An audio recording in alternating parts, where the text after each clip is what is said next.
वालेकुम अस्सलाम। बच्चों आप सब खुश हैं ना? जी जी।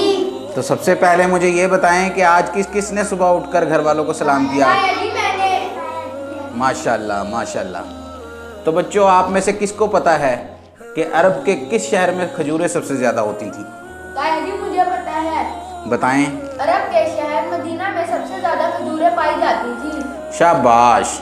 अब ये किसको पता है कि मदीना शहर का पुराना नाम क्या था? जी हमें नहीं पता। मुझे लगता है आप में से किसी को इस सवाल का जवाब पता नहीं, तो क्यों ना मैं आपको इस सवाल का जवाब दूं। जी जी। मदीना शहर का पुराना नाम यसरब था। क्या था? यसरब। माशाल्लाह। अब ये सवाल का जवाब मैं आपसे कल दोबारा पूछूंगा, ठीक है ना? ठीक है जी। हाँ, और आप ये बात अपने दूसरे साथियों को भी बताना। जी जी। तो बच्चों क्यों ना आपको आज मैं मदीना शहर की एक कहानी सुनाऊं। जी सुनेंगे ना? जी। तो बच्चों जैसा कि आपको पता है कि मदीना शहर में बहुत ज़्यादा तादाद में खजूरें हुआ करती थीं, और इतनी ज़्यादा हुआ करती थीं कि मदीना के शहर के लोगों की ज़रूरत पूरी होने के बाद भी काफ़ी खजूरें बच जाती थीं, जिनको ख़रीदने के लिए दूर दराज से लोग आते थे। एक दफ़ा का ज़िक्र है कि कुछ लोग किसी दूसरे इलाका से खजूरें ख़रीदने के लिए मदीना शहर की तरफ रवाना हुए। क्योंकि वो बहुत दूर से आ रहे थे तो उन्होंने सोचा कि क्यों ना हम मदीना में दाखिल होने से पहले कुछ देर आराम कर लें। लिहाजा उन्होंने अपने ऊँट बांधे और दरख्तों की छांव में थोड़ी देर आराम करने के लिए बैठ गए। और यूसुफ जी ताया जी। पुत्र बच्चियां लिए कुछ खान नूं हैगा? कचू आज ते बाहर सब कुछ बांधते गए थे, कल जलेबियां लाया हूं। चलो ले आओ। बच्चे जलेबियां खाओगे? जी जी। अच्छा, तो बच्चों मैं कहाँ था? मुसाफिर आराम करने के लिए रुक गए। हाँ, तो मुसाफिर आराम करने के लिए रुक गए।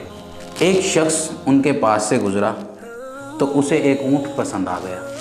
जी उस ऊँट में क्या खास बात थी? बेटा, हल्के सुर्ख रंग के ऊँट उस वक्त नायाब हुआ करते थे। तो उस शख्स ने पूछा कि क्या तुम मुझे ये बेचोगे? वो मुसाफिर कुछ देर सोचने के बाद बेचने पर मान गए, लेकिन उन्होंने अपनी एक शर्त रखी कि हम इस ऊँट को खजूरों के एवज ही बेचेंगे। और उस शख्स ने इस पर राज़ी होते हुए ऊँट की मुहार हाथ में पकड़ी और वहाँ से चले गए।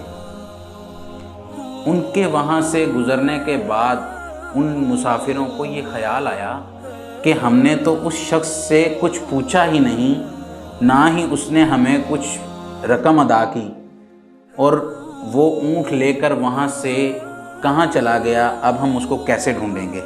हम तो उस शख्स को जानते भी नहीं। वो भी इसी बात पर हैरान थे कि हम तो इस शख्स को जानते भी नहीं थे, तो फिर हमने उससे कुछ पूछा क्यों नहीं, और ना ही उनको इस बात का पता था कि वो शहर में कहाँ रहते हैं। अभी वो इस परेशानी में ही थे कि एक शख्स बोला कि चलो आओ हम चलकर उस शख्स को ढूंढते हैं, और वो उठकर चल पड़े। तो जैसे ही वो कुछ आगे गए तो सामने से आता हुआ एक शख्स दिखाई दिया, जिसने आकर उनको कुछ खजूरें दी और कहा कि इसमें से अपनी ऊँट की कीमत के बराबर खजूरें ले लो, और जो बाकी बच जाएं वो तोहफ़तन हमारी तरफ से मेहमान नवाजी के तौर पर आप इस्तेमाल कर लें। ये देखकर वो लोग बहुत ही मुतासिर हुए और अपनी सोच के ऊपर शर्मिंदा भी हुए। खैर उसके बाद उस सब को भूल कर वो बड़े ही जोश और मुसर्रत के साथ शहर मदीना में दाखिल हो जाते हैं। तो जैसे ही वो लोग शहर के बीचों बीच पहुँचे तो उन्होंने देखा कि जिस शख्स ने उनका वो ऊँट ख़रीदा था वो मस्जिद के मिंबर पर बैठकर तबलीग कर रहा है। ये देखकर वो बहुत हैरान हुए और अपने पास से गुज़रते हुए एक शख्स से पूछा कि ये शख्स कौन हैं जो यहाँ पर बैठकर तबलीग कर रहे हैं। उस शख्स ने बताया कि ये अल्लाह के रसूल हज़रत मोहम्मद सल्लल्लाहु अलैहि वसल्लम हैं। उस शख्स की बात सुनकर मुसाफिर बहुत ही मुतासिर हुए। और ये आप सरकार सल्लल्लाहु अलैहि वसल्लम की ज़िंदगी की दयानतदारी ऐसे किस्सों से भरी पड़ी है। प्यारे बच्चों, हज़रत मोहम्मद सल्लल्लाहु अलैहि वसल्लम की दयानतदारी का ये वाक़या सिर्फ़ एक ही नहीं, ऐसे वाक़यात से उनकी ज़िंदगी भरी पड़ी है। तो हमें भी चाहिए कि हम अपनी ज़िंदगी उन्हीं के तरीक़ों पर गुजारें और दयानतदारी को अपनी ज़िंदगी का हिस्सा बना लें। तो बच्चों, हमें चाहिए कि हम अपनी ज़िंदगी को दयानतदारी से गुजारें, क्योंकि ये हमारे रसूल सल्लल्लाहु अलैहि वसल्लम की सुन्नत भी है और अल्लाह ताला का फरमान भी है। तो आज आप मुझसे वादा करें कि आप भी अपनी ज़िंदगी में दयानतदारी का मुजाहरा करेंगे। जी दादाजी। तो बच्चों, वाक़या सुनकर मज़ा आया? जी दादाजी।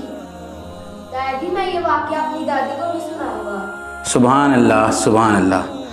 तो बच्चों, अब मेरी नमाज का वक्त हो रहा है। आप लोग भी हाथ धो लो और आपकी जलेबियाँ तैयार हो गई होंगी। और यूसुफ, जी दादाजी। जलेबियाँ तैयार ने? बिल्कुल जी बिल्कुल। चलो फिर बच्चियां नूं खुआओ यार। आमीन जी आमीन।